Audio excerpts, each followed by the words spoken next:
જય હિન્દ દોસ્તો.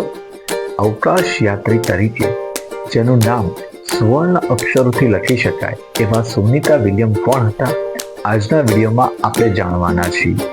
19 સપ્ટેમ્બર 1965ના રોજ અમેરિકાની અંદર સુનિતા વિલિયમનો જન્મ થયો હતો.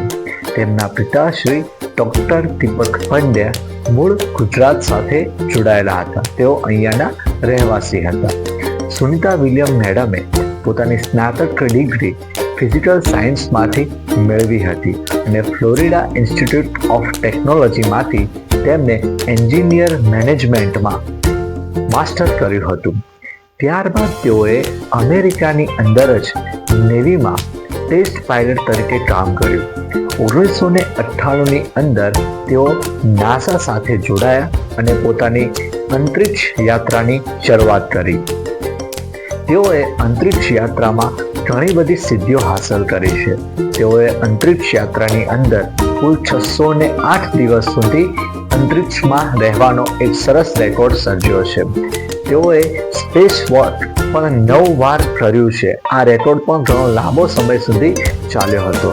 ઇવન બેસ્ટોલ મેરેથોન જે અંતરિક્ષની અંદર પહેલી વાર યોજાઈ હતી એમાં પણ ભાગ લીધો હતો. પોતાના 27 વર્ષ તેઓએ નાસાને આપ્યા હતા અને 60 વર્ષની ઉંમરે થોડા સમય પહેલા જ તેઓએ નિવૃત્તિ જાહેર કરી છે. તેઓ મૂળ ભારત સાથે જોડાયેલા હોવાથી ભારતની દરેક મહિલા માટે તેઓ પ્રેરણાદાયી છે.